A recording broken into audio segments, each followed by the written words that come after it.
live, you are live. Good afternoon, everybody, and welcome to this, your dawn safari. No. Let's start that again. Brian, could you take the camera off me? Thank you very much. Here we go. Take two. Good afternoon, everybody, and welcome to this, your sunset safari on the 30th of June, 2000. I'm really having an absolute nightmare today. Good afternoon. You're most welcome. You're on a live safari here in the Kruger National Park. My name's James. On camera is Brian. Well done, Brian. On the walk today is Steph. He's being filmed by David. In the final control today is Kirsten McLennan-Smith. She's being helped by Chelsea. Burn! Now, we've got that out of the way, we can start properly. You're on a live safari here in the middle of the Kruger National Park. I do apologise for my first two horrendous takes at a welcome to you. You are, of course, most welcome, and we'd love to hear from you during the course of the afternoon. Hashtag Safari Live, questions at WildEarthTV. There's a slight difference this afternoon because Steph is out on foot and we're in the vehicle. So those are the two feeds that you're going to have for the duration of the afternoon. There is a potential third feed from Jamie Patterson, but she hasn't quite managed to get into camp yet, so we'll see. It might just be the two of us. Now, we've come into this area here because this is where the cubs were this morning. Karula's two cubs, 5 months old in 2 days' time. Karula, our 12-year-old queen, the 12-year-old female leopard who provides the bulk of our leopard viewing. I can't see them. They're not where they were this morning, but I heard some sort of chewing noises through here and a few leaves dropping down onto the ground. So we're just going to have a little squiz around here, and then we're going to head down towards the south and see if we can't pick up the tracks, because her mum, their mum, Karula, did come back last night. And then she left them again, so her hunting foray yesterday was obviously unsuccessful. So what we're going to do is go a little bit further forward, turn around, and just come back and have a squiz very deeply into the middle of the bushes here, and see if we can't see the dappled fur of the little cubbies, or their mum. So Herbert went out today, and he tracked Karula for quite a long way, and she'd come back here, she went off east, then she went south. I found her tracks at the junction right on our southern boundary, so I truly hope she hasn't killed something to the south of us, because then I think she will probably take the cubs, well, she will definitely take the cubs off there. So we'll just do a quick turn around here, because if they're not exactly where she left them, then chances are they have gone away with her. Now, many of you, of course, will be, as the rest of us are, in mourning at the departure of Byron Sarau. Oh dear, I see. Sorry about that. I have not been hearing Kirsten McLennan-Smith. I unplugged myself by mistake. Kirsten, you may go again. Okay. So don't cry too sadly about Byron. He's all fine and he will be back to join us, I'm sure, at some stage. Let's head across to Stefan Winterboer and find out what's happening on foot.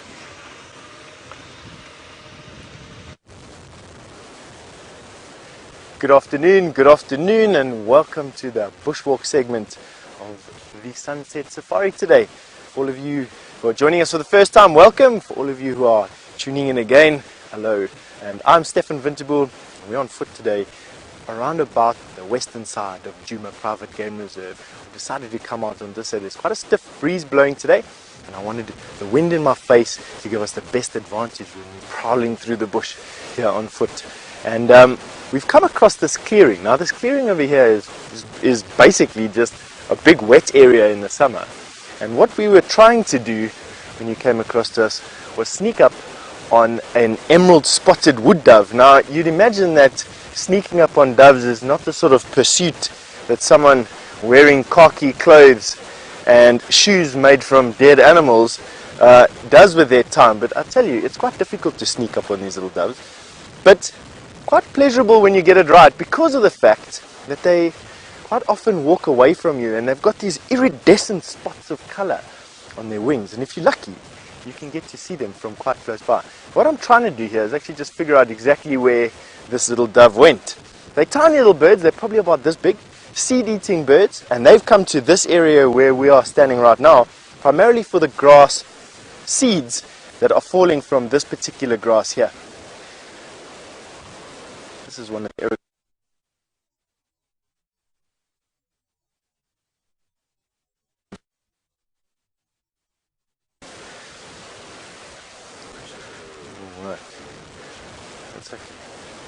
see if it comes back.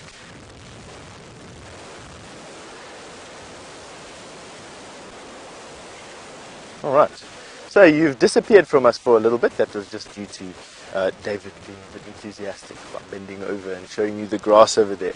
And for those of you I forgot to actually say hello to David. David is our cameraman today. Alright, now back to the fact that these little birds have grass seeds. The grass seeds, and the birds are here to eat the grass of that seed. And their seeds are quite often the last to fall in the season, hence the bird being here. While we're approaching this place, why I actually came into here in the first place and then got distracted by the bird was the fact that right there is a rather unusual feature in a landscape like this, and I actually wanted to come and see what it is. I don't quite know even now. I can imagine that it's probably some sort of remnants from when the seep was still active in a little bit of a wetter time of the year. And what's happened here is an elephant probably started to dig in this area for some roots from this tree, and then the water started to well up and he left it alone. And what happened was the buffalo, who enjoy these open clearings at night time, came to lie inside this and plaster it with the mud that's all over their bellies.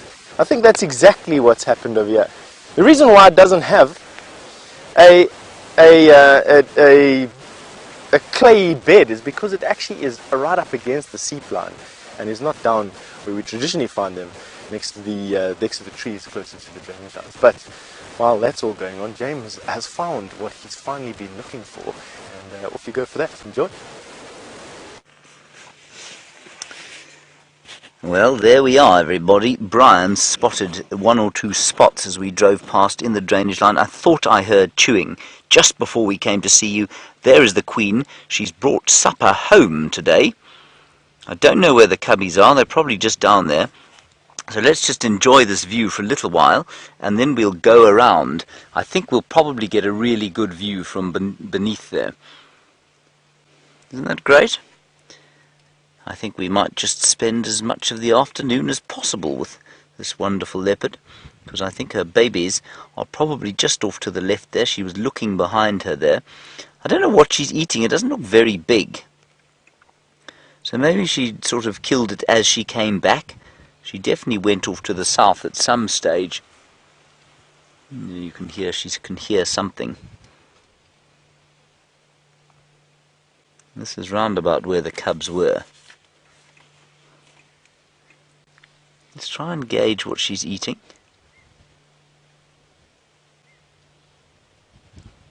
Leaves. She's eating leaves at the moment.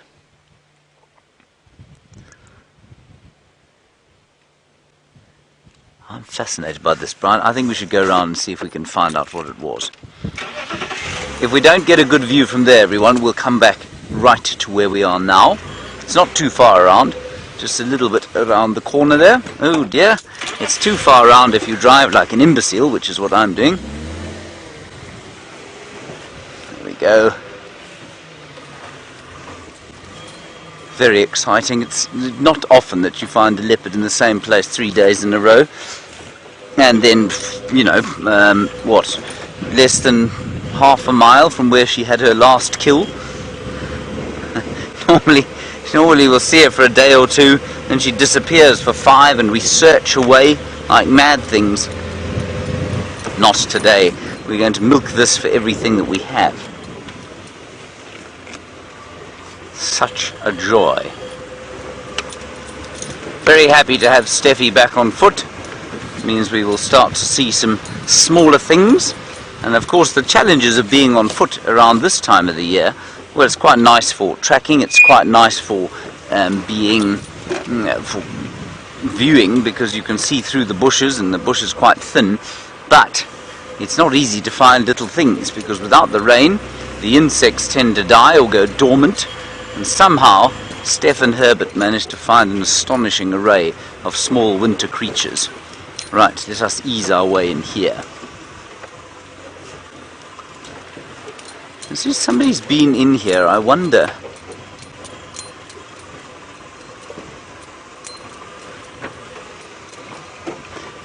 Hello, Angeline in Pretoria. How nice to hear from somebody from home. Angeline, you say, how many cubs do leopards usually give birth to? And did Karula give birth to 2 here?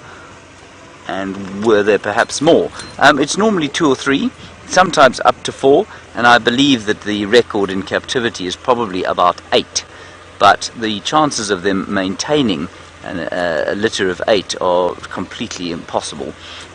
Even 4 out here, I would suggest, is impossible. 3, just about the limit, and seldom do leopards manage to raise 3 cubs at once. It's normally only that they manage to raise 2. Now, I think we're looking in the right place here. She's just on this little island. There's the termite mound, so she should be just in front of us here. So keep an eye out for the little cubbies.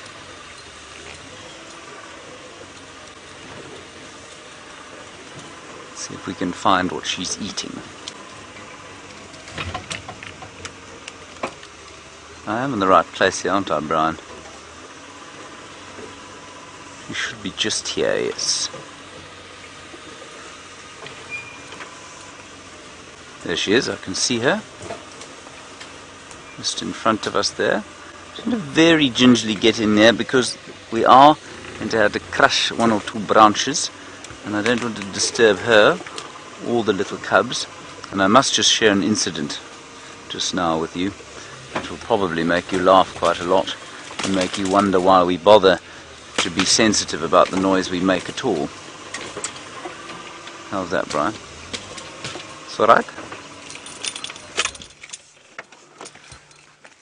Right, what's she eating? Yeah, I can hear one of them's calling, and she's calling them. She's chuffing. You hear that? I wasn't calling you, madam, I promise. Listen to her calling, and one of them's eating. I can hear them eating too. Just look in the tree, maybe there she stashed something. You hear her calling?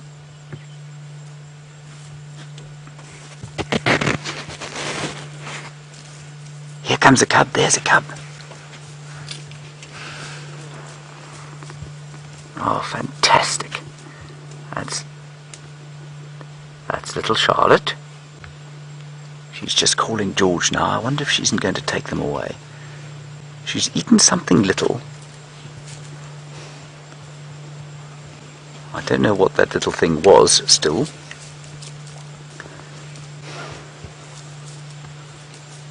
Just watching her quite carefully. I don't know what she's after. Looks like she's calling George. I did hear some sort of bone crunching. And so I'm sure George is eating something somewhere in here. Right, what we'll do is we're just going to move in a little bit closer to where she was sitting. This is fantastic, hey? How's this? We have been spectacularly lucky with these cubs over the last little while. Elephants really do leave a lot of branches about the place.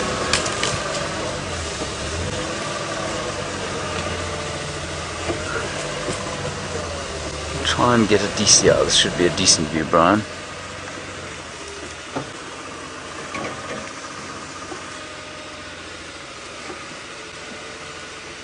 Tell me when. Is that alright?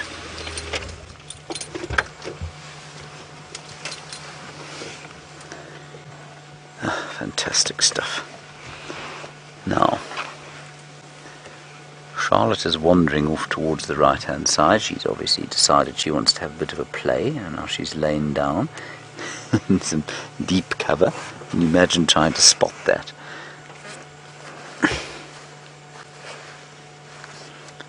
Kirsten, how is the audio? Is it alright?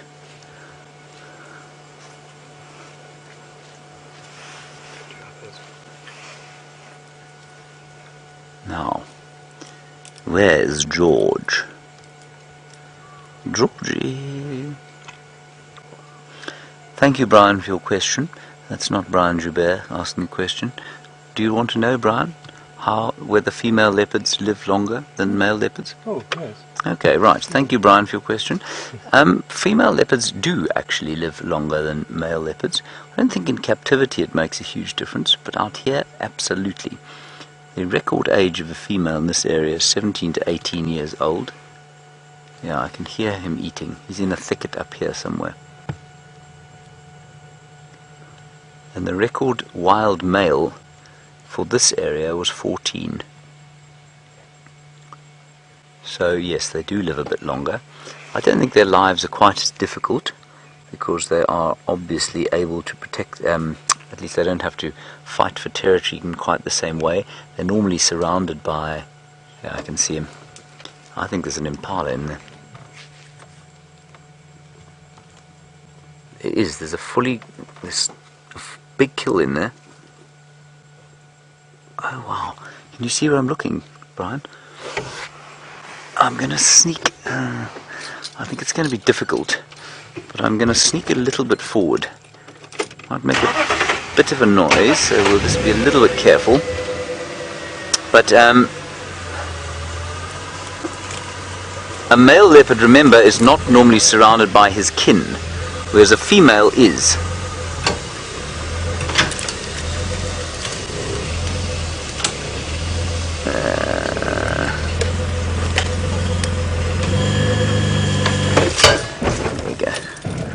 As far as I can go, I'm afraid.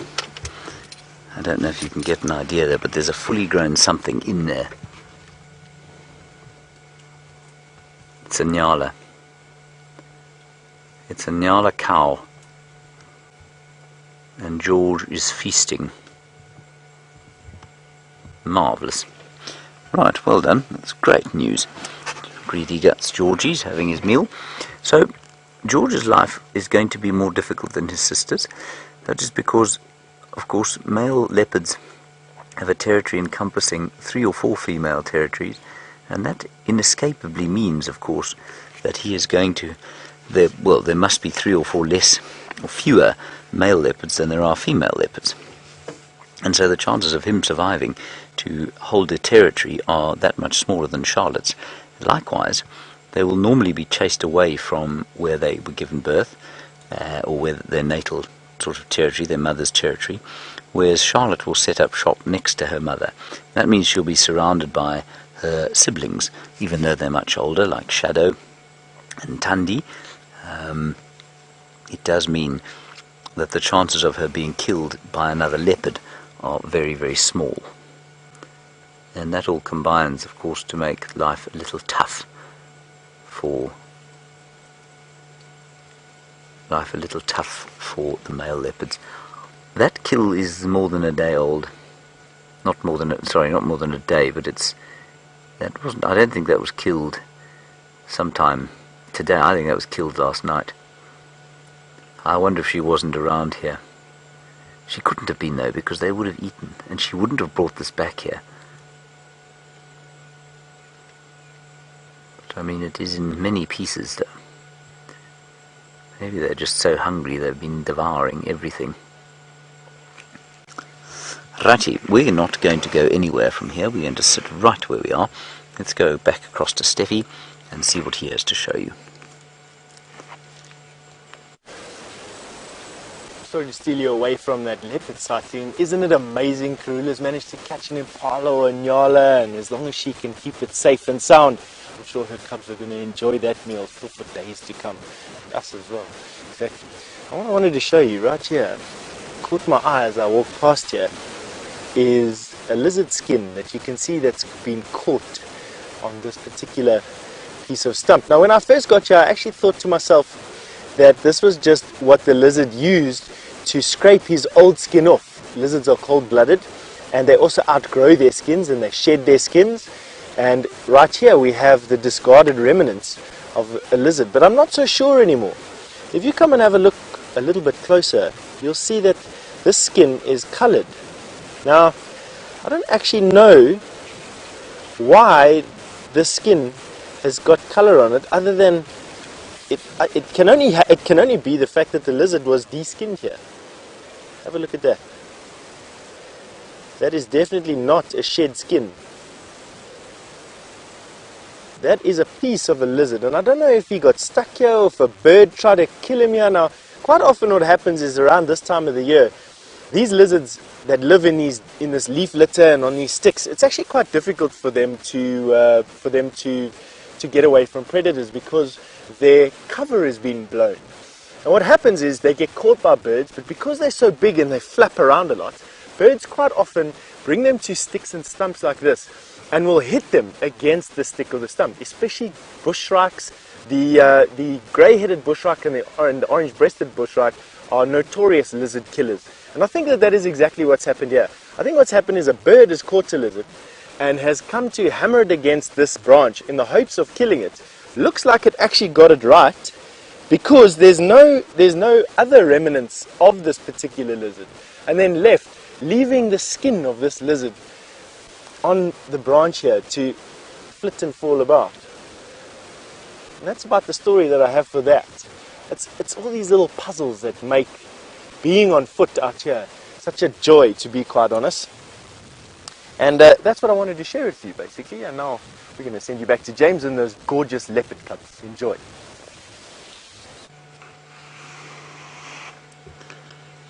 Well, nothing's happened since you've been gone, everybody. George is still feasting away.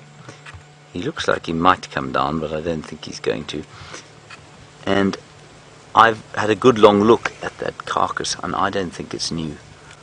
I don't know where she got it or how long it's been there, but I wonder if she didn't scavenge it, because it looks like it's old. All the meat is gone, and they definitely weren't eating it yesterday. So I find it quite interesting. I'm really not sure of its origins. And her tracks went a long way south today, and she wouldn't have brought it back. And I can't believe she would have just killed it as she came in today. Maybe she killed it last night here, and the cubs were just full this morning and they weren't eating. That's possible. And then, you know, she went off to mark her territory. I just find it difficult to believe that she would have left a kill in that bush there. Well, Georgie's having a fine old time.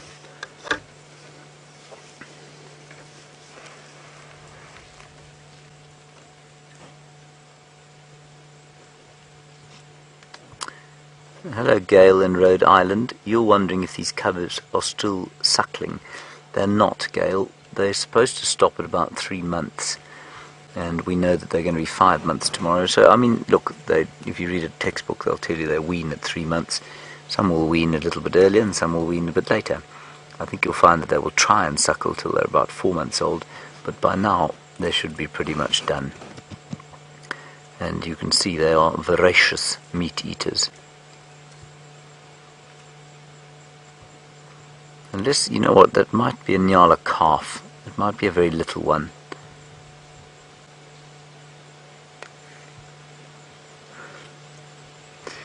Now, Kevin, along the lines of the question we just answered about whether or not male or female live longer than each other, you want to know, when these cubs go independent, where will they go? And the answer is that the female will stay close by. She'll set up shop next to her mum. Her mum's territory will contract as a result of that, and that's absolutely fine. That's totally normal. That's how it works. And the male will have to go off somewhere else. And where that will be is unlikely to be close to where she is now, but it's not impossible that he'll set up somewhere nearby. The danger there, of course, is that there will be inbreeding when he eventually starts to breed, but that's not a train smash for the cats. Apparently 6 generations or so before they have to really worry about inbreeding. So that's the general story. We obviously don't know exactly what's going to happen, though. It will be interesting to find out one day when they get a little bit older. And we do hope that they're going to both survive to independence. She certainly has an excellent record of raising cubs, does Karula.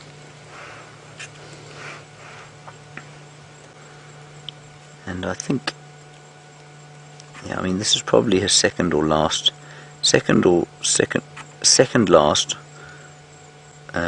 litter of cubs if she raises them to independence. She's probably got enough time in her for one more after this, and then her day will be done. A highly successful life well lived, I'd say.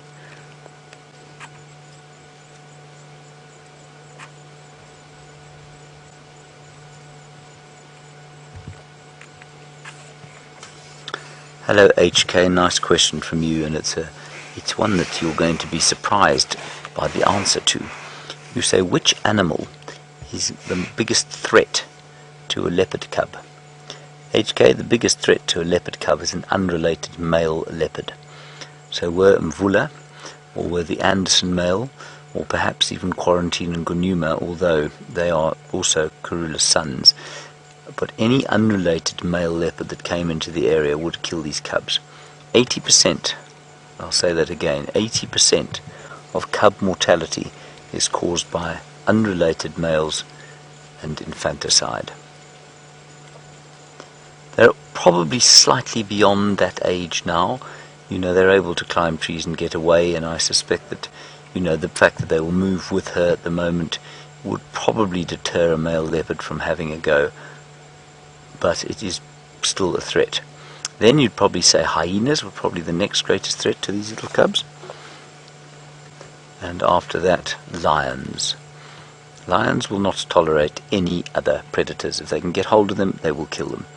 And of course a lion there's almost no risk to a lion attacking a leopard, or attacking a leopard cub, or attacking a hyena, unless there are lots of hyenas with it, because lions are so much bigger, so much stronger, and they work in teams. So they really are completely dominant over everything else, all things being equal.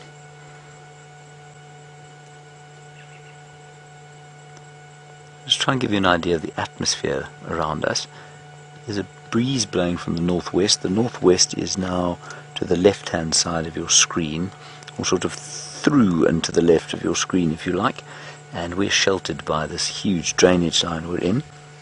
It's a lovely bank that we're based there. She's sort of lying against the bank there, and she's sheltered from the breeze. It's quite a stiff northwester, and I think it's bringing some quite hot weather. It's about 25 degrees Celsius, 77 Fahrenheit. So for midwinter it's a pretty good day really, and there's no smell coming off that carcass, and I suspect that's because it can't be old. So maybe it's just a young nyala that she killed, and they've just had all day to eat it. And so all I can hear is the rustling of this wind through the tops of these, what we call false thorn or albizia trees, just above us. And of course the odd crunch as George bites down on a bone. He's having the best afternoon, you can see. It's warm, his mum is here, his sister's not trying to take food from him, and he's got almost a full baby nyala to devour.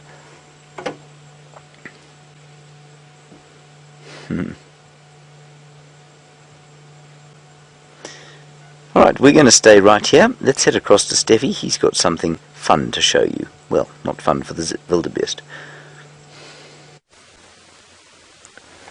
Now, from a pretty fresh kill to a pretty old kill, oh, look at this piece of dried wildebeest. This is mainly just skin and a little bit of bone over here.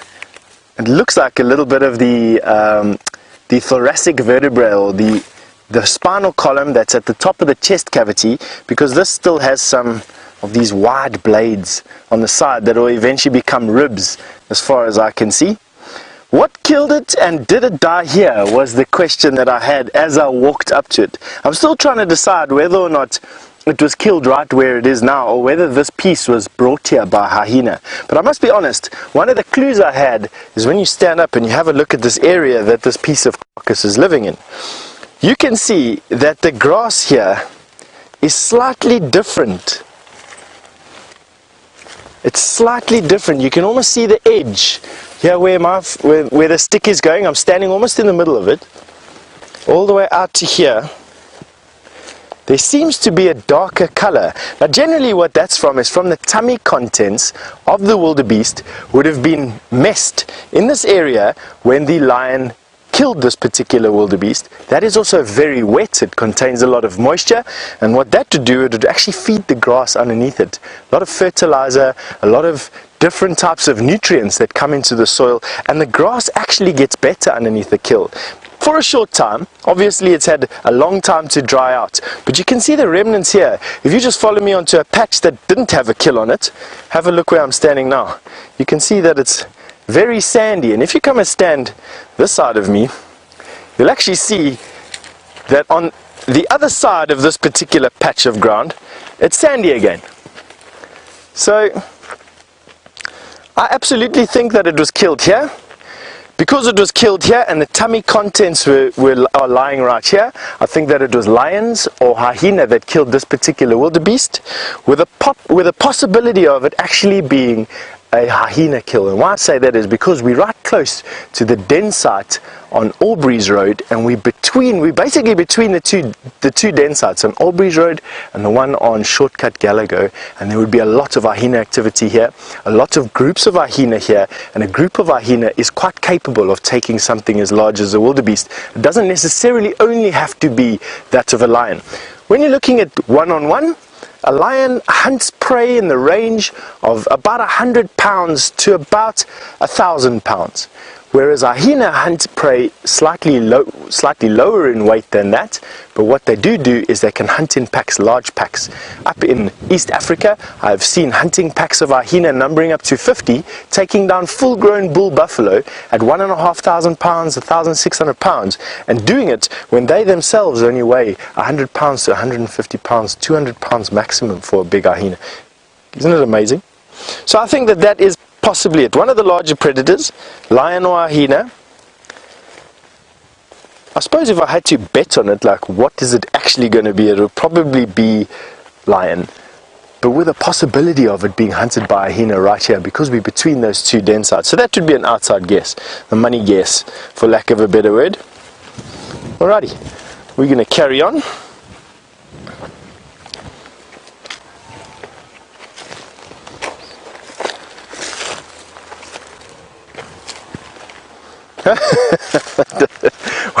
Welcome Monique, welcome to the walk, and you've asked me, have I ever found an elephant's toenail on walk? Monique, I can't say that I've ever found an elephant's toenail on a walk, no. I found an elephant's tusk. James and I were on a walk the other day and we managed to find an elephant tusk, which I successfully refound again some weeks later. As to an elephant toenail, let me answer you seriously. Yes, I found an elephant's toenail. The elephant's foot, when they die, comes off almost as a pad, like a shoe basically, and the nails are part of that shoe. And I found dead elephant or elephant carcasses with their shoes off or their feet off, containing the toenail. But as to a toenail clipping, I'm sure you were asking about, no. Oh, isn't this wonderful? We've got a weeping boer bean on top of a termite mound, and you can see that it's definitely a weeping boer bean growing on top of the termite mound, not the termite mound around the boer bean. But enough of that, something exciting is happening at that leopard. Enjoy.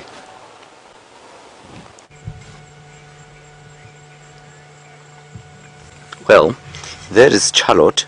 Charlotte has just passed out. She is absolutely comatose. I have yet to manage to take anything resembling a useful photograph. Karula is just over there. She is lying down. She is also comatose. George, however, is gorging himself. You like how I did that?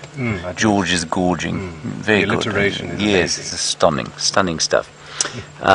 And that's the state of play here. Now we're going to punch in on Charlotte's face quickly.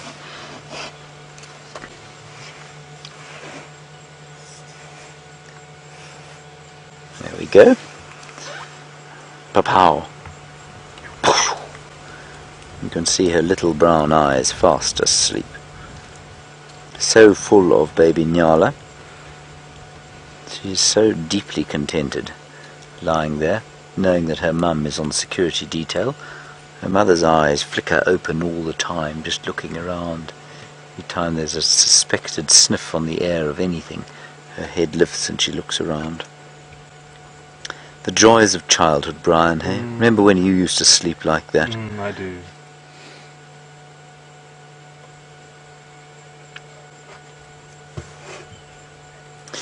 Viv, very good question, and it's a logical one, and I don't think there's any one answer to it.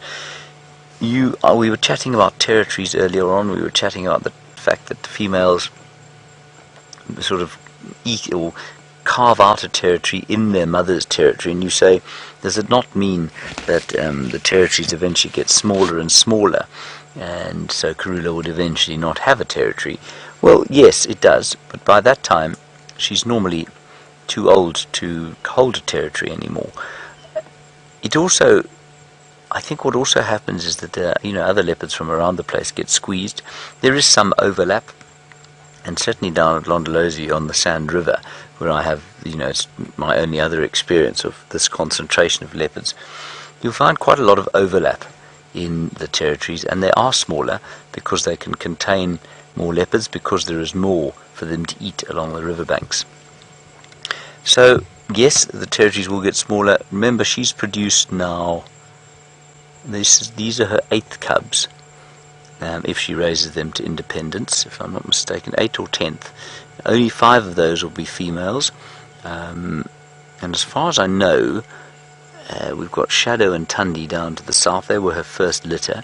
They're right next door to her. There's one of them up in the north. It was Misho, or who's the other one? Do you remember, Brian? I don't remember.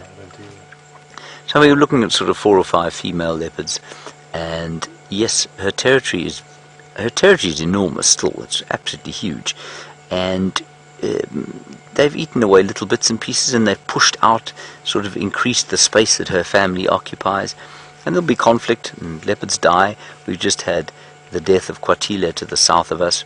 You may find that Shadow enters that territory. You may find that Tundi also uses some of that. We've certainly found that Karula, once she had these little babies, has been moving around far more towards the south, where she didn't before, or certainly not while I've known her.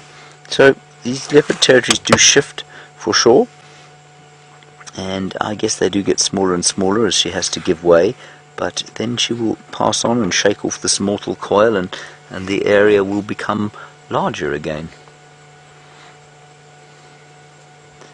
All is completely at peace here. Let's go a little bit forward again and see Brother George. I'm also going to have to, unfortunately, announce this on the game drive radio, so we might not be here for the whole of the drive. I'd be very reticent to call it in if it was just the cubs, but I must call in with the mum here.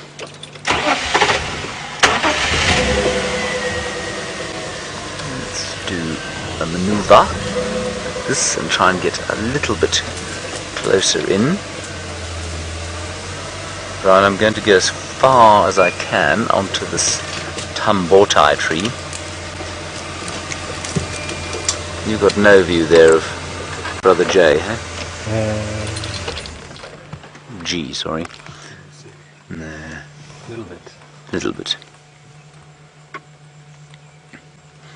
I think he's going to come out eventually. Andrew, come in. Isn't that nice? That's so cool. And that's really cool to watch a leopard like that, I think. Simply because, we've seen him out in the open, but it gives you an idea of how difficult they are to spot, and of course how lucky we are to see them out in the open, how brilliantly camouflaged they are, and you can see exactly why they're the colour they are. That's the kind of habitat in which they thrive, and the best part of that picture is the fact that he's just managed to find a couple of rays of sun that are coming through the bushes onto him. I think that's wonderful.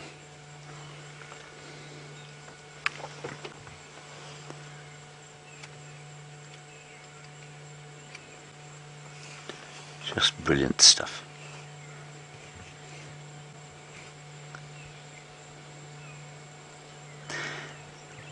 And Ellie, while we watch him gorge himself, and he really is absolutely macerating that young nyala, you say, how much do they have to eat every day?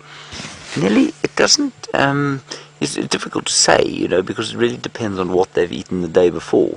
So 2 days ago, they ate a duiker, and that took them 2 days to complete. She's killed this again, and she went hunting almost immediately after they finished that duiker. But it just depends what they kill. So I think a young nyala like this, if she hoists it and she doesn't lose it, I think will probably last them 3 or 4 days. The duiker maybe 3 days. If she kills a full-grown male impala, well, that'll last them 5 days at least. So it really just depends on what they kill. And I mean, they can go a few days without food. She can definitely go 3 or 4 days, 5 days if she has to without food. So they're not like us. They don't have to have 3 squares a day, if you know what I mean.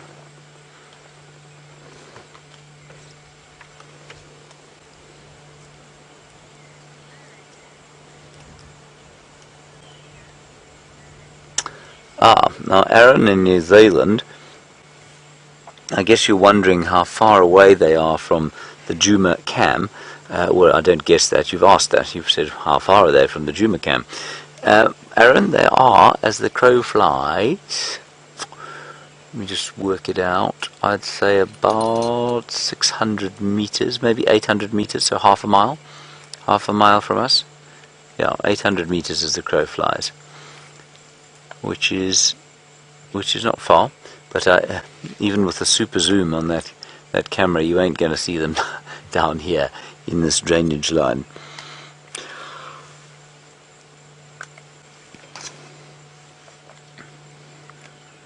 Isn't that an amazing shot? I just think that's incredible. Look at his little teeth. They wouldn't feel so little if they were clamped around your wrist, but at the moment they look very cute. Brian and I were just having a discussion yesterday. Brian said to me, we were watching just the two of them up in a tree. Brian says to me, what do you think would happen if we just sort of tried to pluck one out of the tree there? And, you know, when they're sitting on their own and they're looking up at you with their little eyes, so one set of copper eyes and one set of greeny blue ones, it looks like they'd sit on your lap and purr. If you were to catch one of these leopard cubs by hand, you would know all about it. You'd have scratches and bites all over you, more than you could count, within less than half a minute. They would go ballistic. They are absolutely wild, and there must never be any mistaking that. Even though we can get so close to them, we can come and be within. I mean, Karula is now sitting 5 meters from us, 5 or 6 meters from us. That's about 18 feet. Maybe 20 feet. Brian's camera will actually tell us how far she is away from us. Exactly. And she's just habituated to the vehicle. It's about 15 meters. 15? Yeah. Okay, she's a bit further away from us than I thought. Anyway, she's close, and she's not in the slightest bit affected by us, but that's not because she's tame. She's habituated to the vehicles, she's habituated to our presence, she's habituated to the sound of our voices. If I was to get out of this car, it would be an entirely different situation. Very nice, Brian. Oh, Snake.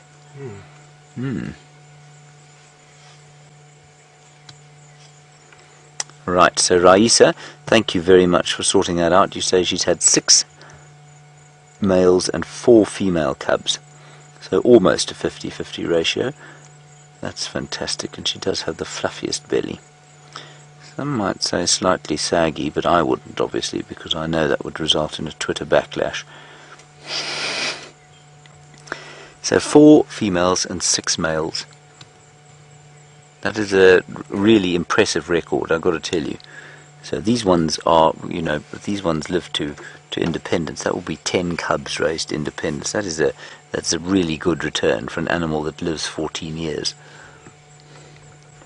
In fact, it's astonishing.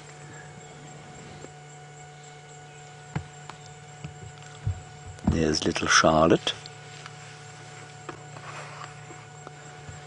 Now, while we watch them sleeping, it seems an appropriate time for me to tell you the story of what happened the other day when we were watching them.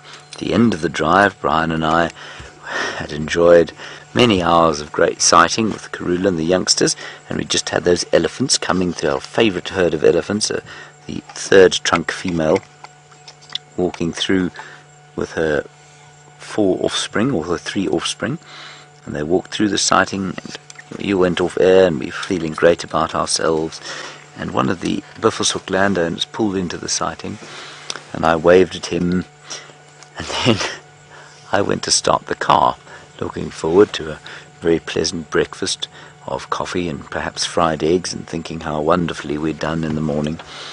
And as these thoughts were all coming across me and relaxing my mind, I reached for the key and turned it. At which point an incredibly loud noise began to emanate from the bonnet of the vehicle. It was the hooter, that is, in American parlance, the horn, and the horn started going beep, beep, beep, beep, beep, beep, beep, astoundingly loudly. I didn't know what to do. I kept trying to start the engine wouldn't start. We couldn't stop this horrible noise going. The people on the other vehicle went, I'm sorry, I don't know. Beep, beep, beep, beep, beep, beep. Brian was looking around like this. I quickly turned and I ripped the seat off the car because that's where the battery was, and I was going to tear the wires off the battery. It was so embarrassing. And eventually I managed to push a button on the key and it shut off. I thought the leopards would have disappeared. I looked round. They hadn't moved an inch. George, I think, had looked up over the top of the termite mound and was sort of surveying the scene with disdain. And as the sound stopped, he put his head back down and went to sleep. She didn't move in the slightest.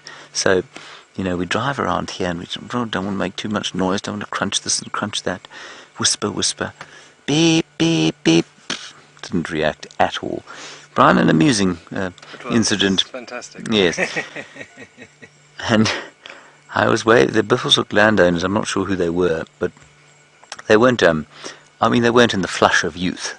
And they were all very properly dressed, and, good binoculars, good cameras. They were very they were proper safari people, And to have had that noise in the middle of their morning leopard sighting, I don't think was wonderful for them. Anyway, I apologize to them and try not to do it again. Right, Steph is apparently staring into a tree, wistfully thinking about climbing it, and possibly going to avoid it, given the injury he did to himself last time. James is away with words. I was actually just having a look at the way that this elephant has managed to peel the bark off of this albizia here. Now, I come to this particular patch of albizias, and I'm going to show you why in a second. But not only is it the patch of the largest albizias that we have on the property, but it also is one of James's favorite trees, this common albizia.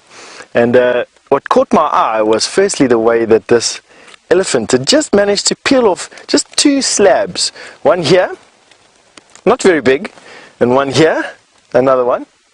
And then started to tusk this piece off, and you can actually see where the tusk was used as almost a prying iron to get this off, and then they would have grabbed this with the tip of their trunk and pulled it, and the bark would have come off in a strip very similar to this. After which the elephant then rolls it up basically and puts it in the mouth and chews it up. Bark, relatively nutritious. All the nutrients that the tree makes and uses is transported between the outside bark and the woody part of the tree, in a thing called the cambium layer. And that is what the elephant are after, in particular in the dry season. Up to 80% of their diet is made up of these trees, woody branches and bits and pieces of bark and leaves, not of grass. Grass at this time of the year very dead, and it needs to come alive again before the elephants start to eat it. Now, this is why I come to this patch. Have a look at this giant albizia tree. Now, that isn't its real name. Its real name is the common albizia. And what is quite unique about the albizias is that unlike most of its counterparts out here, it doesn't have any thorns. You can quite safely stick your hand into these bushes and you can not get poked by anything, which is uncommon. Most things here have big thorny branches, and this particular tree I just enjoy spending time around because this particular tree has been standing here for probably 300 or 400 years. Can you imagine that? And imagine what it's seen come and go in its 300 or 400 year existence in this particular patch of bush. Now come and look here, something just caught my eye over your shoulder, and it's a nest of some sort. Have a look inside here.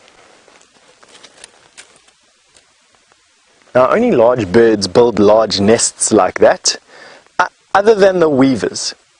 And I'm almost certain that if we're going to have a look at this nest, we probably won't find that it's very deep. In actual fact, no, let me see if I can bend it over. It's not in use at the moment, so don't worry, I'm not disturbing anything. Come and have a look inside there. If you have a look up here, you'll actually see that the nest has been woven out of bits and pieces of tendril, not really grass so much as thin sticks and twigs and bits and pieces of bark. And this, I have a fair assumption, is a cuckoo's nest.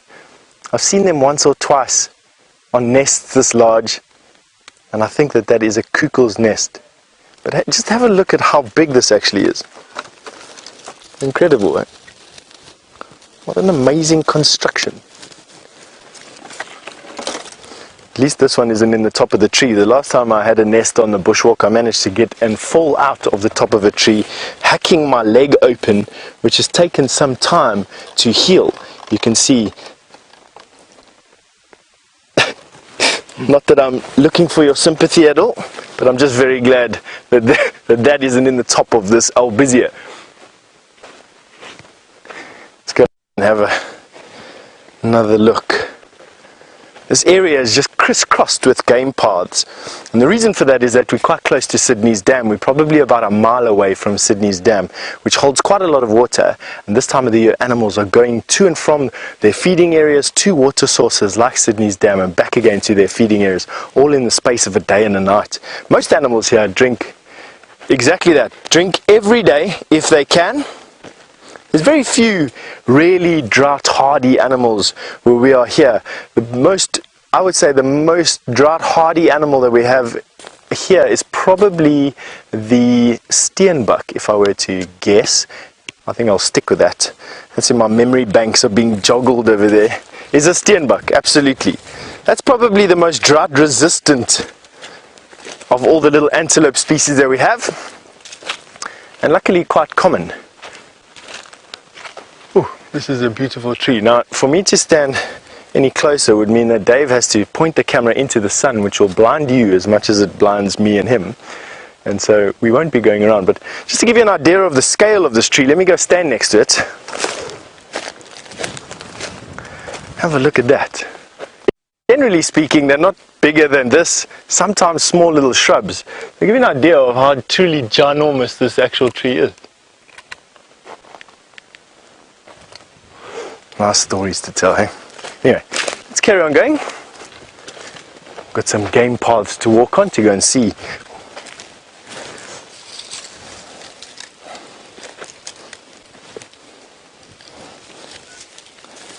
James Richards, while I'm busy looking at what this is, and while I'm busy looking at this, I'm going to answer your question. James Richards has just asked me a question about which bird species has the most impressive nest.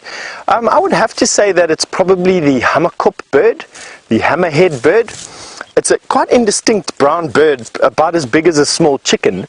They build nests out of mainly bits and pieces of driftwood that they find in areas close to riverbeds. And they build a nest big enough for me to stand on, big enough for a 150, 180 pound man to stand on top of. But they don't nest on top of it, they actually nest in it. And there's a little tunnel and there's a nesting chamber. And on the inside of that nesting chamber, they plaster the walls. Can you imagine that? So this ginormous nest that's got a chamber on the inside with plastered walls. I don't know of another bird that builds anything quite so similar in Africa. Of course, the most impressive nests in the world are those made by the bowerbirds of Indonesia, the Philippines, and I think Australasia, somewhere around North Australia, New Zealand, somewhere, the bowerbirds. But this is exactly what that nest of that kukul was made of, and it's some other type of bark fiber. And you can see what's happened is the kukul has taken a strand of it and then was weaving that nest with this strand. Quite a handy thing to have out here. I can't imagine that I'd be able to use this as a bit of rope or anything like that. I think I wouldn't trust myself to this particular one. Anyway, we're going to carry on our game path. I'm sure you want to get back to those beautiful leopard cubs of yours. I'm very jealous.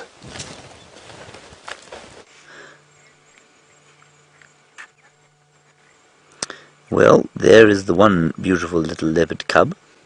She's managed to stick her head up. Look at this high action here. She's yawning. She's been cleaning her feet. Fastidiously clean she is already at her young age. Her brother continues to eat like a pig. I suppose eat like a hungry leopard cub would be a more accurate way of saying it. Yeah, goodness gracious me, there's movement. Fantastic. And this is just a little bit of playing and exploring that she's doing. Maybe making her way back up towards the kill. Maybe she'll ask George to make a little bit of space for her. And I'm sure she's hungry. I can hear him. He's coming down. Is he? Yeah, he's coming down. I'm just gonna... I don't know what to do, whether we should move or stay. Here he comes, he's with his mum. Hello, George. Let me sneak forward, everyone.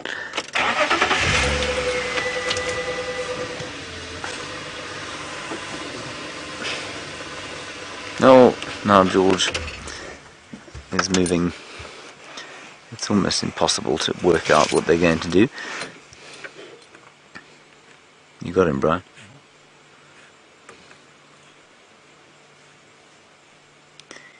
He's just heard his sister. That's why he's swung round like that. Isn't he cool? George. Gotcha.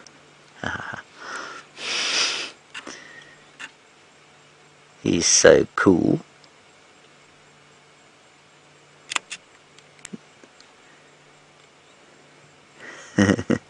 The light in his eyes. Body, because I keep forgetting. I think he's 3 and 3, but I've probably forgotten.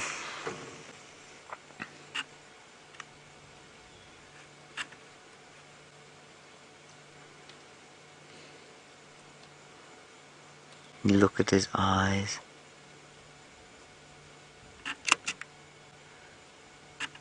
And what's he got that side? Oh, you can't.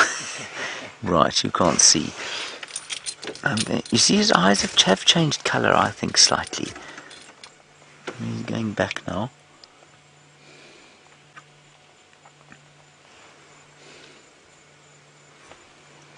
Oh, there we go, now we can see. See, he's 3 and 3.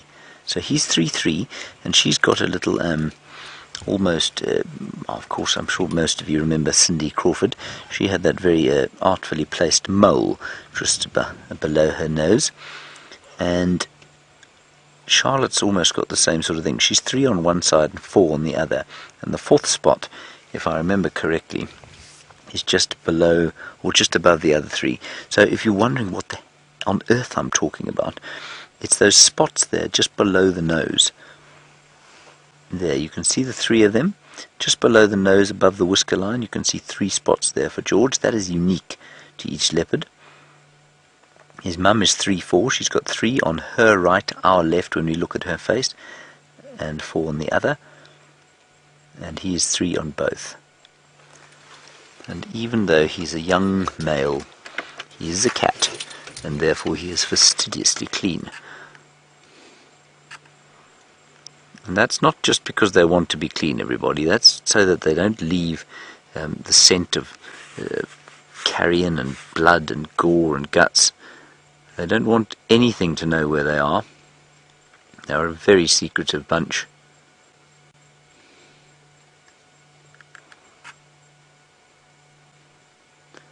And I can just hear the gentle chewing of Charlotte. HK, you want to know if they hear us speaking?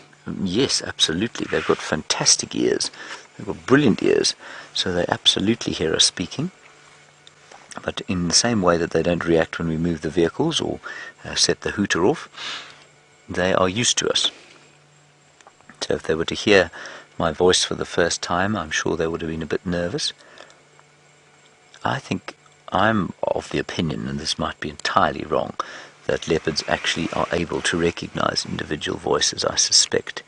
Certainly the tone. What do you think, Brian? Definitely. And I don't think they're the only ones. I think lots of animals can.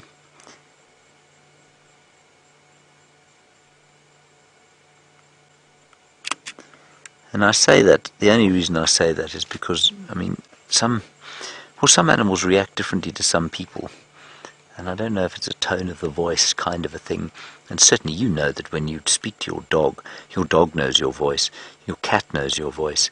So I'm pretty sure, I've got no reason to believe that these animals wouldn't be able to recognize us in the same way.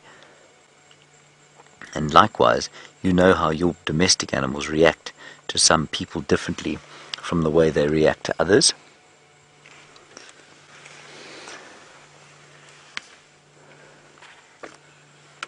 Cannot get hold of Andrew here. Kirsten, I'm going to ask you to get hold of Steph, if you don't mind, and ask him to call on the Game Drive radio. Andrew, I can't get hold of him on the radio. Andrew, did you copy Andrew? I've got him now, Kirsten, don't worry about it. Andrew, sorry, I've been trying to get hold of you since you got mobile. Karula's on lock here with the two cubs, same place from this morning.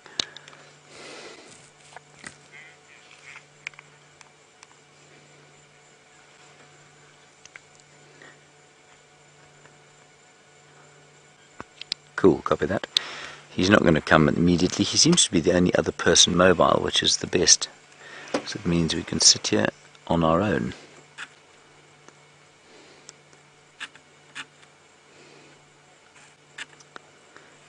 Now, I believe there are lots and lots of screenshots of young Georgie here. I'd love to know what you think of his little name, because it won't last. Just to reiterate that George and Charlotte are the names I've given them, based on the British royal family's two youngest members, George and Charlotte.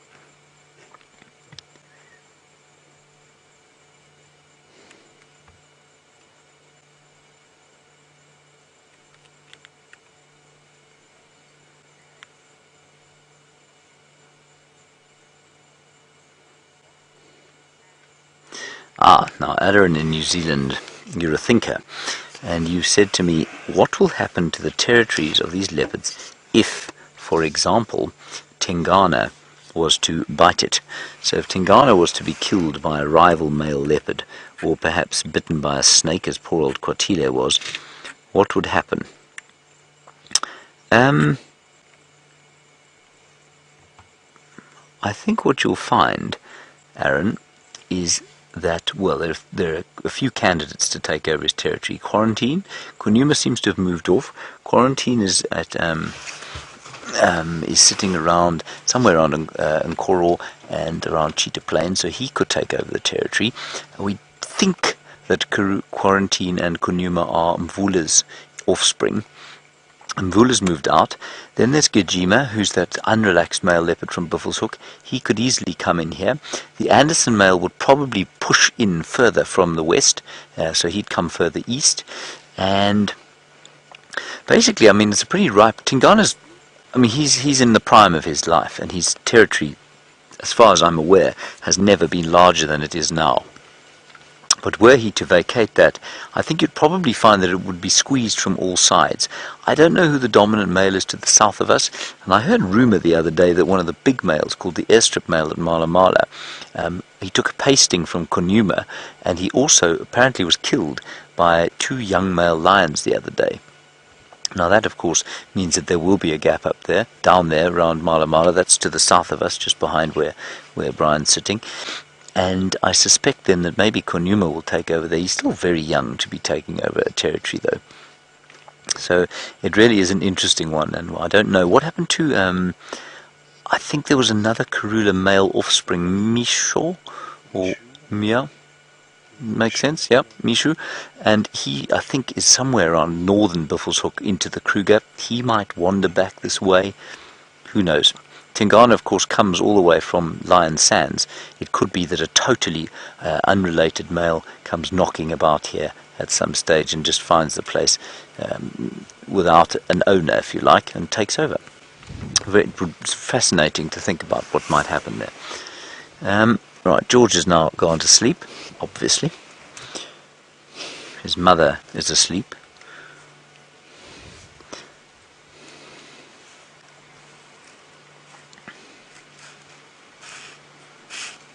Oh goodness, now I'm being tested, and I'm going to pass this on to our more expert viewers. You want to know who Karula's mother was, and did she take this territory? Or where was her territory? Her territory would have been around here somewhere, but I've forgotten who her mother was. I have read it probably 7 or 8 times, but I've forgotten it. I think, as Kirsten is saying to me, it was probably the leopard called Safari. Now, that was a long time ago. I have no idea where her territory was. I don't think very good records were kept back then. Karula, of course, is now 12, so that's some time back. And yeah, I don't know exactly. Her territory would have been around here somewhere. But certainly, I know the Arathusa guys have talked about Safari. And I can just hear the gentle chewing sounds of Charlotte eating her meal. Georgie looking up with his big fat belly. He's obviously quite tired now, having eaten so much.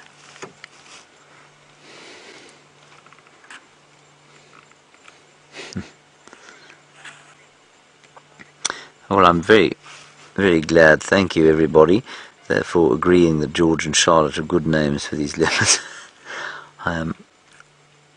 Like I say, they won't last, but I think they're quite fun, mainly because it pokes fun a little bit at those who take the naming of leopards so very seriously. Because, of course, to a leopard, they don't really care what they're called, do they? Viam's names, of course, were Dark Shadow and Demon Slayer. Those are the 2 names he wanted to call these leopards. Mercifully, I think we've managed to dissuade anybody from calling either of the leopards Dark Shadow and Demon Slayer.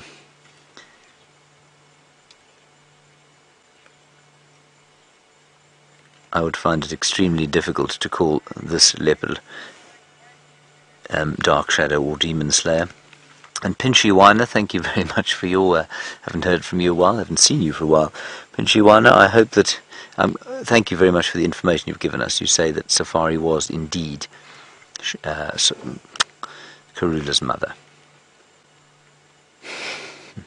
Pinchy Weiner, for those of you who don't know, everybody, is a freshwater crab, I'm not joking, that lives, or lived, we're not sure if he's shaken off this mortal coil, if the Twitter handle is coming from the ether or actually from the burrow of Pinchy Weiner on Rebecca's Road. His burrow was tragically sat upon by a buffalo, and we're not sure whether he survived or not. And he's yet to tell us on Twitter whether he's talking to us from his burrow or from the ether. What do you think, Brian? Maybe he moved house. You think he moved house? I think he moved house. Okay. Alright, let's head across to Steph and find out what he is achieving in the wilderness this afternoon. on what I'm achieving. I'm not achieving much. I'm ambling my way through this thicket on top of the sandy patch. And just have a look around us at how absolutely devastated the grass cover is. I was just explaining now today how I thought to myself, I think that these elephant, once the grass fields that grow around the Sabi Sands on a type of rock type called I think it's the basalts, or the gabbros at least anyway, I think the elephant are going to leave here. I think we've got an overabundance of elephant now because there's a lot of pumped water and there's a lot of woody species of plant around us. Not too much grass, and so this makes for a good winter refuge. But I think as soon as we see the grass fields around us start to bloom, I think we're going to actually have no elephants on this property. I predict that we're going to have an elephant drought here between about December and March. So for those of you who watch the show religiously, mark those words and let's see if I'm right or wrong. But now, once again, just over your shoulder, I've managed to spy something that catches my eye. And right here, on this little branch right here, you'll notice that there's some red sand, it looks like, on this branch. And what I'm expecting when I get there is to decide what has made this. Alright, now, if you come and have a look over here, see if you can guess at what this is. I'm going to give you a clue. It is not termites. Have a look here. The cylindrical nature of these is the key, and then the fact that it is bound together with silk. And when you lift the silk, you can see that the bark has been chewed. Now what this is, everybody, it's caterpillar frass. Now, I didn't understand what caterpillar frass was the first time I was told it either, but this is the droppings of a caterpillar.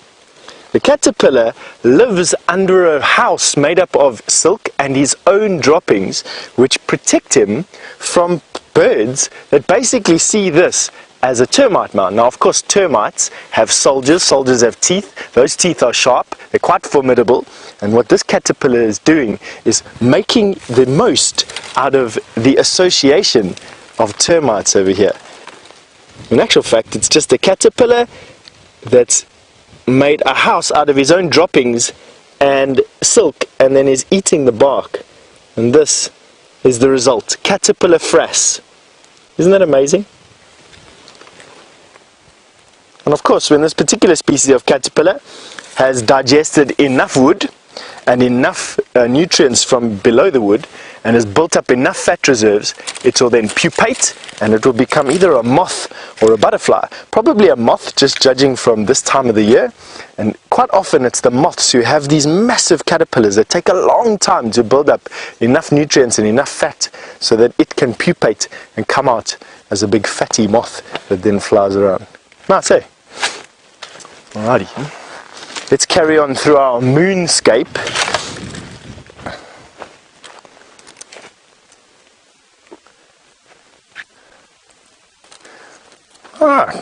Marisha, while I'm busy having a look at this, I'm going to answer your question. Hello, and Marisha, for those of you who are watching with us, came and visited us over here, and I just want to say hello, Marisha, welcome back to the walk.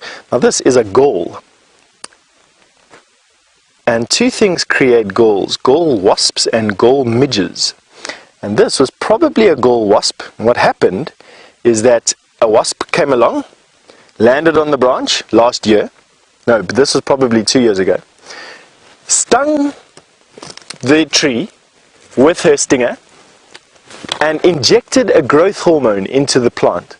And what the plant did was it then had this explosive, almost like a cancerous growth, a gall, on the branch, and inside the gall was the wasp's pupa.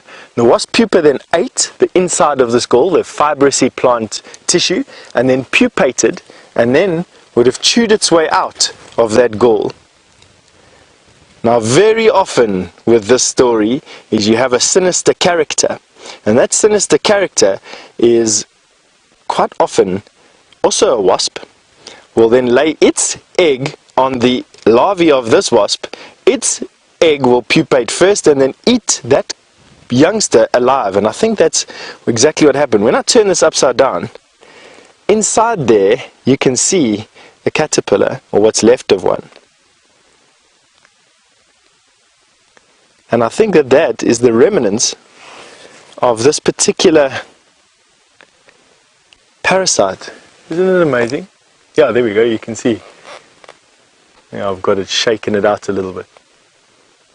So just to go over that again, because it's something that not even our sci-fi directors are getting right at the moment in terms of its magnitude. A little wasp came along, stung the tree. The tree then had a cancerous growth. Inside this cancerous growth was that wasp's baby. Another wasp came along, knew that this was happening, put her ovipositor into this piece of wood and laid its egg on that wasp's baby. Her egg then hatched, and her baby ate the other baby while alive, all in non-essential tissues first, grew up faster using the other one's baby's basically flesh, and then came out leaving a hole in the gall and the leftover meal. Horrifying. Anyway, on that macabre note, back to James, who's full of the joys of life.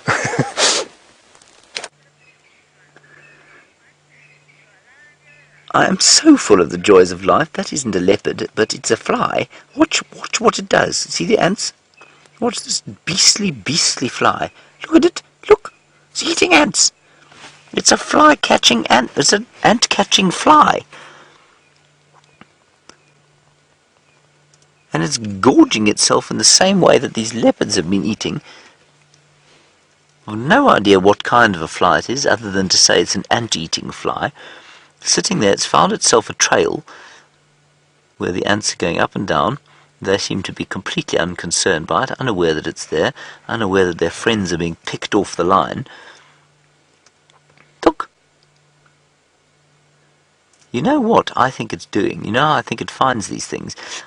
They leave a trail of... See, it moves off the trail? They leave a trail of scent that I think they follow. That's how they follow each other. And watch how the fly comes onto the scent trail, and then it books off it. So it doesn't sit in the middle of the trail waiting for them. It stays to the side. I think this is probably a lot more delicate than we think it is. Although the ants seem to be utterly oblivious to the fact that they're about to be devoured by that beastly thing. That is absolutely spectacular to see. Let's see if the antes come back. It looks like they don't want to come back. There's one. Oh, here comes one. Oh, two. Watch him. Or her, or it. I mean, it's a little bit like watching that viral video of the lioness watching the wildebeest go past. Until the male leaps in and catches one. She watches about 300 of them go past before a male loses patience and just jumps in and catches one. One wonders what this fly is selecting for, why they aren't all fair game. Perhaps they're not all giving off a scent. Perhaps she can't see them, and it's she has to kind of almost pick them up through the vibrations they're making or something like that. Absolutely incredible stuff. The leopards are still doing the same as they were before, so don't worry about that. We haven't left them. We aren't going to leave them.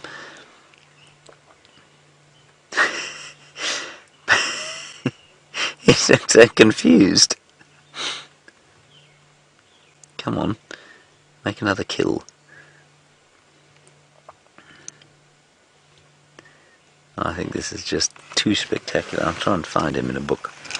But I don't know what kind of fly that is, other than to say it's a vicious ant-eating fly.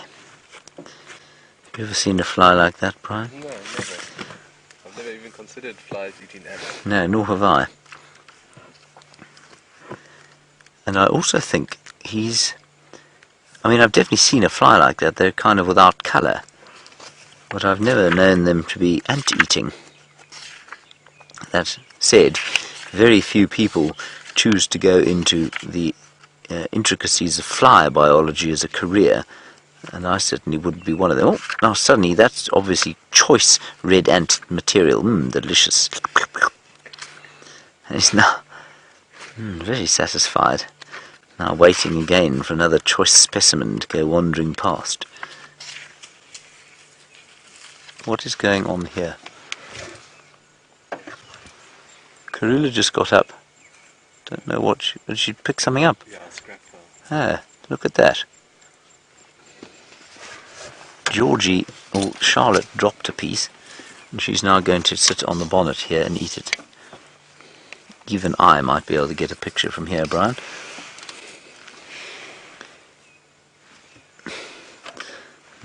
Now, please excuse my head, everyone. I'm just going to look where she is. She is right here. I don't really want to start the car. I suppose I could. Let me just start and move back a bit. I think she might get a little fright, but hopefully not. Sorry, my girl. No, she's fine.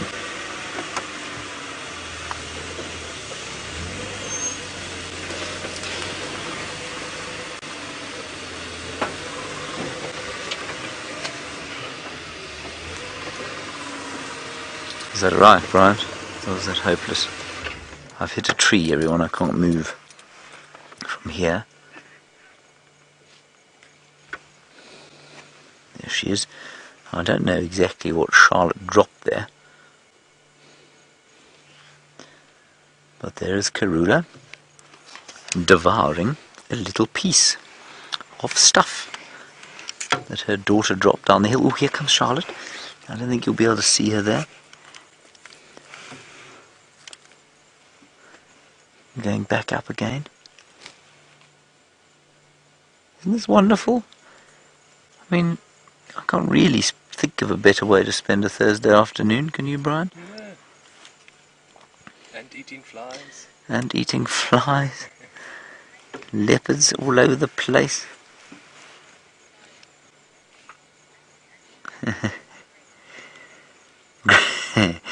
Gracie, you have just asked a wonderful, wonderful question. You say, why can't baby George and Charlotte keep their names? Gracie, it's one of these things about the world of adults, I'm afraid, that is going to be a mystery for many years to come to you, and indeed it still is to me. Gracie, it's mainly because everybody wants the chance to give these animals a name. So, for example, Brent found them. Brent doesn't really care either, but people out here are very enthusiastic about. They love to give animals names, and it's considered a real honor. Do you know what that means, Gracie? It's considered a real honor to be able to name the leopards, and so some people take it very, very seriously. And so then they think they should be able to choose the names. And I didn't find these leopards. I've just, spent some time around them, so I just enjoyed them. And so my name doesn't really count as much as somebody who's worked in this area for a bit longer than I have. But that's why, Gracie. But it's a good question, because remember, they don't really care what their names are, do they?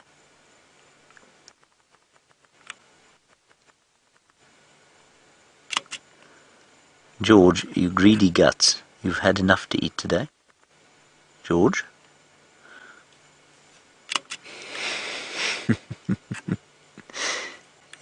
He wants to go and get some from his mum.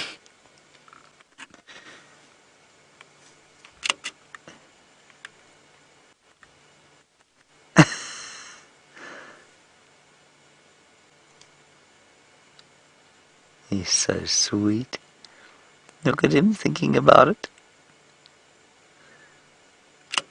I'm continue to be amazed, everybody, by how unplayful these cubs are. I've never seen this before.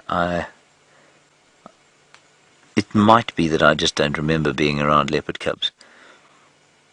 But I'm amazed by the fact that they don't play a bit more than they do. Brian, do you remember when, I suppose Quarantine and Konuma were already, almost a year old when you met them? Yeah. You remember them playing at all? Not really. Not really, no.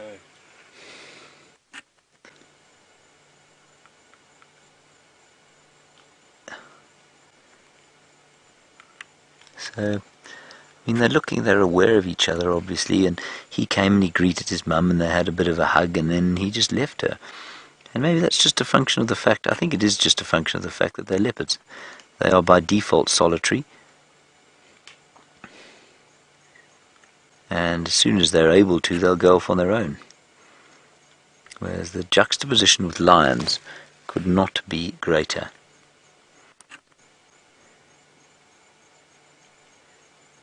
Oh, he's such a sweet fella.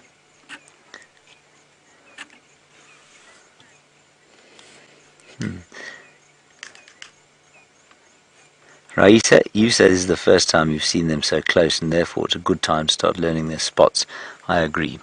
I don't know if it's a fault of my psychology or my brain, but I find it difficult to see their spots other than the ones under the nose. But many of you have picked out an amazing array of obviously different markings on all the leopards around here. So yes, please, Raisa, and anyone else, see if you can spot some obvious sort of spot patterns that they have on the back of the ears, perhaps like that one on the back of his left ear there. As he listens to my voice, that might be a fly. I think it's a fly. Do you think it's an ant-eating fly? Could very well be. He's hungry still, you know. He's looking up towards where his sister's eating. He's looking at his mum. Ryan, I'm going to ease forward slightly. No, I can't, can I? I'm parked on the tree there. Now I'm going to stay right here. I can see, you might actually be able to see Charlotte up there if you look. She's through there. Oh, the golden light's just catching her fur. Up a bit. I think we'll get her. I can just see the light catching her golden fur. There you go. It's a brilliant shot, Brian. That's an award winner, isn't it? Best yet. Oh, look at the way the colour bolts out of that shade once the sun hits her. This is the best.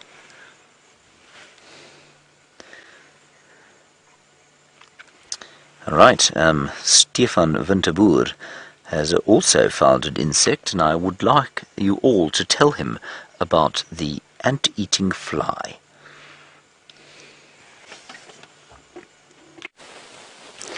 An ant-eating fly indeed. I must be honest, today's one of these days for the weird and the wonderful, and we found something extra special for you. And I'm telling you, the only reason we saw it was because this little guy has been trying to hide out on a stick that's not 100% suited to his camouflage. Let's see if we can bring you around this side of the tree and have a look at this. Now, until I got my head right up to this, I didn't actually even know what it was. It has the appearance of a fly, but in actual fact, it's a grasshopper. Now, I'm constantly amazed at the ability of these insects to try and stay still and as camouflaged as possible, but two, try and disguise their identity. And what this grasshopper hasn't wanted to do is obviously make itself known as a grasshopper, a nice tasty grasshopper with nothing much going for it, barring a pair of jumping legs and the ability to hide itself away. But what is amazing about this particular grasshopper is that it's covered in these fine hairs and its eyes extend to the top of its head, right there. Unlike any other grasshopper I've ever seen, this one has eyes on top of its head, allowing it to see predators approaching. Have a look at that. That's the smooth part, the smooth circle by my fingernail, now at the tip of my finger. Those are his eyes. Isn't that incredible? Eyes on top of its head, almost like a hippopotamus really, that have migrated to the top of its head so it can see something approaching, and it can actually see us. It's moving from one side of the branch to another to try and stay away from us. And let me tell you something, if this little guy had been sitting on the branch, let me show you which branch he's actually sitting on. this is where he should be. Can you imagine how camouflaged this little grasshopper would be if he was sitting on this particular branch? And I think that that's probably what he does, is he sits on these combretums, exactly the same color, is a bit furry, perhaps as a deterrent his fur makes him look like a hairy worm which has these irritating hairs, or potentially just breaks up his shape so that he doesn't look like a grasshopper and is good too much. But really, find of the afternoon for me. Awesome, eh? Alrighty. Alright, and now to get back to Mauritius' question about the pottery. Now, a good couple of weeks ago, I found a pottery jar that was buried in one of these termite mounds here. And we were going to take a walk out to that termite mound last week, Wednesday, with the owner of this particular reserve, the owner of Djuma. He wanted to go and see the pot. There was one of two things it could be. It could be a treasure pot, and basically used as a safety deposit box. Somebody would bury their treasure in a termite mound, the termites would then cover it up and only they'd know where it is. Or it was as a gift to the ancestors, and not necessarily to mark a grave, but quite often pots of beer were buried in termite mounds, prominent termite mounds around us, and they are buried inside these termite mounds as an offering, an appeasement to the ancestors around this area. And the owner, he wanted to go out there to go and see. Now there's a couple of people that live on this particular reserve and who work for Djuma, who've been living here for generation after generation after generation, and we were going to take two of those family members out to the pot. Still are. I still need to give you, I'll keep you updated about that particular story. And we will do it, I promise, at some point. Anyway, on that note, we're going to send you back to that wonderful leopard. Oh, we've had such a lovely time here, everybody. Charlotte's come down. She's brought herself what looks like the tip of the tail. Karula's gone up to have a bit more of a meal. George looks very decidedly irritated that he's not eating anything at the moment. Look at that. Isn't that cool?